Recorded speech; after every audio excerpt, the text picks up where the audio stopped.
Sup? I'm Austin, and I'll be your host for this little video. What can we say about ADHD? Attention Deficit Hyperactivity Disorder. Well, people who have ADHD have trouble paying attention. They are also very hyperactive as well. This disorder is commonly found in children, and as of 2012, 5.4 million kids have ADHD. So what's the deal? Why is this disorder getting so dang popular? I can only come up with one explanation. Well, actually two. ADHD is overdiagnosed and the system is flawed. Picture a classroom where the majority is relatively normal. It is so peaceful in this classroom. But then there will be this one student who always blurts out the answers, probably has a crush on a teacher as well. She can't even sit still.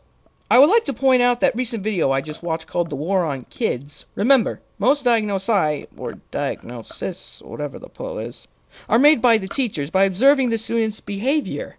Let's examine this Pegasister and list the following attributes. Her energy levels are over 9,000, not even glue can hold her down, she's usually in La-La Land, and blurts out answers when the teacher asks students to raise their hands to answer questions. Back to the scenario, this Pegasister has ADHD. She's a big distraction in the class and could cause the teacher to burst into agonizing burning flames due to frustration. So how do they solve this? Easy. No! Anyway, Adderall is one of the most commonly used ADHD prescribed drug. It sends a stimulant to the brain and allows the consumer to pay attention with ease. That means we can make this hyper Pegasister into a calm and ready to learn student.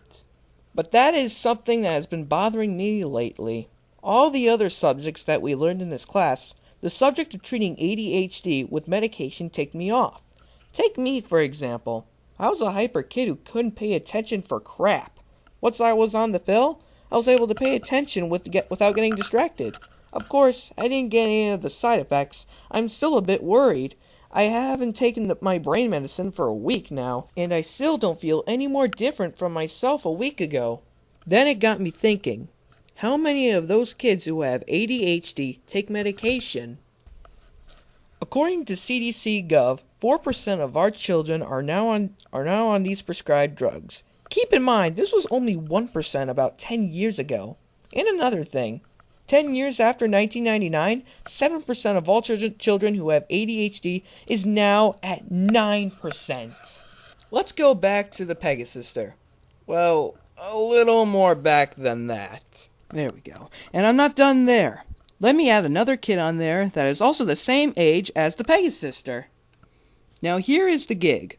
Both the Pegasister and the Pokemon Master are about 6 years old. They have been diagnosed with ADHD at this young age. 10 years later, here they are now. The Pegasister is still very hyper, yet the Pokemon Master is relatively calm. Keep in mind, both of them were not on medication during the course of 10 years. Was the Pokemon Master normal all this time? If so, does that mean that young kids are bound to be hyper and easily distracted? Well, when you use sheer logic, if you placed a bunch of kids on a playground and a bunch of teens on a playground, those kids will be all over the place, while the teens sit around and talk about why the hell didn't Susie ask me out to turnabout. Basically saying that doctors are overdiagnosing because they're diagnosing way too early. Now I want to come back to the pill. You know, the brain medicine. Stop doing that! Remember when I said that I didn't get any of the side effects? Let me bring up that movie again. There are possibilities that the prescribed drug causes depression, suicide, and homicide.